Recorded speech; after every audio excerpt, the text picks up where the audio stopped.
میرا قلعہ ہے. قلعہ یعنی کیو ہے، یعنی ایک قلعہ ہے. کیا ہے؟ لا الہ الا اللہ. فمن دخل اسنی، اور جو اس قلعے میں اندر آئے گا، آمنا من عذابی، وہ میرے عذاب سے امان میں ہو جائے گا. خوب لا الہ الا اللہ، یعنی جس نے کہا خدا تیرے سوا کوئی معبود نہیں ہے، وہ امان میں آ جائے گا، وہ بچ جائے گا. کئی لوگ تھے جو لکھ رہے تھے اس حدیث کو. امام نے یہ کہا اور امام کی سواری چل پڑی، پھر رکی. پھر امام نے اپنی سواری میمل کا پردہ ہٹایا اور کہا کہ اس کی کچھ شرائط ہیں، اور انا من شروطہا، یعنی اس قلعے میں داخل ہونے کی شرائط ہیں. کچھ پریکوزٹ ہیں، کچھ ایسے نہیں داخل ہو سکتا ہر کوئی، اور ان شرطوں میں سے ایک شرط میں ہوں. یعنی اگر تم مجھے امام مانو گے تو پھر اس میں جاؤ گے. خوب یہاں امامت کو واضح کر دیا، حالانکہ سب اہل سنت تھے، اور واضح کر دیا کہ اس بغیر میرے داخل نہیں ہو سکتے. یہی وجہ ہے عزیزان محترم کہ جو فرقہ، غور سنیے گا، جو فرقہ 8ویں امام تک پہنچ جاتا ہے وہ 12ویں تک جاتا ہے. کوئی فرقہ 8واں نہیں ہے، 9واں نہیں ہے، 10واں نہیں ہے، اس سے اوپر ہیں سارے. کوئی 6 امامی ہے، کوئی 7 امامی ہے، کوئی 4 امامی ہے، آپ کے سامنے ہیں سارے. لیکن جو امام رضا تک پہنچ جاتا ہے وہ 12ویں تک خود پہنچ جاتا ہے.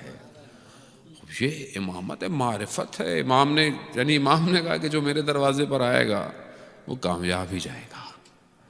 اور یہی وجہ تھی کہ شیخ بہائی نے جب یہ کنسٹرکشن کی، امام کا جو حرم ہے وہ شیخ بہائی نے کنسٹرکٹ کیا. شیخ بہائی بہت بڑے فقیہ، مجتہد، کنسٹرکٹر، علم فلکیات، علم نجومیات، سارا علم ان کے پاس تھا. اور ان کی جو مقبرہ ہے وہ حرم امام رضا کے اندر ہے. آپ لوگ انشاءاللہ جو جاتے ہیں وہ شیخ بھائی کی بھی جو ہے وہ وہاں پر فاتحہ پڑھ کر آئیں، اور جو نہیں گئے انشاءاللہ آج کی شب کے صدقے میں سب کو مشہد مقدس کی زیارت نصیب ہو.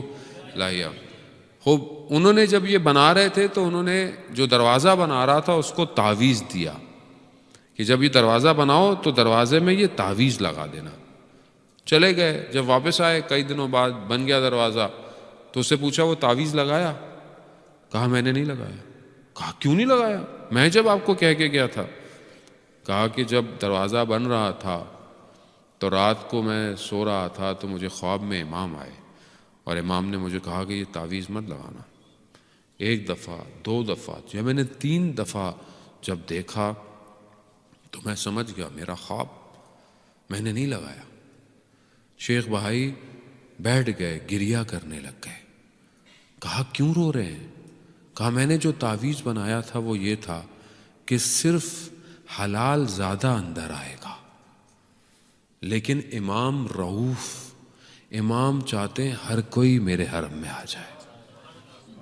خوب یہ امام ہے عزیزان، ہم بھی اپنے وجود سے امام کی خدمت میں جائیں، امام کی در میں جائیں. واقعاً حرم مشہد مقدس کا حرم، اس کی فضائی کچھ اور ہے.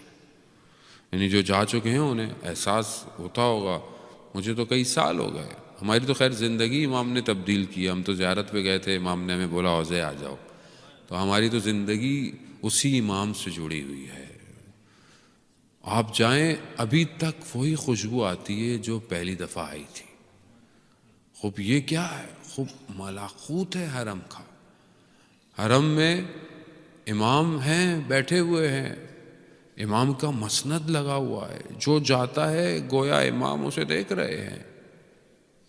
امام ہے. ایک عارف نے امامی کے حرم میں دیکھا کہ اس دروازے سے کوئی آتا ہے. آپ کو پتہ کتنا بڑا حرم ہے، شہر کا ٹریفک نیچے سے جاتا ہے، اتنا بڑا حرم ہے.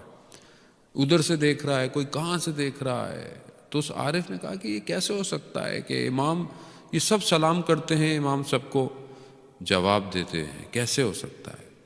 تو اچانک سے جب حجاب اٹھا تو اس نے دیکھا کہ ہر زائر کے برابر میں امام موجود ہے، یعنی ہر شخص کے لیے امام ہے. عزیزان اتنا امام بھی فرماتے ہیں کہ امام کہ زندگی کے چیزیں جو ہم اپنی زندگیوں میں شامل کریں. امام کے اندر جو صفات پائی جاتی تھی، امام میں جو خوبصورتیاں پائی جاتی تھی، ہم اس کو فالو کریں. امام کہ آپ کو پتہ ہے کہ امام کے دور میں بہت مناظرے ہوئے، بہت علمی گفتگویں، جو خدا کو نہیں مانتے تھے یا دوسرے ریلیجن کے لوگ تھے، بلایا جاتا تھا، امام سے مقابلہ ہوتا تھا، لیکن کوئی امام سے جیت نہیں پاتا تھا. ایک شخص آیا جو کہ دوسرے مذہب کا تھا اور امام سے گفتگو کرتا رہا، اس کا دل ہلکے ہلکے سافٹ ہو گیا، نرم ہو گیا.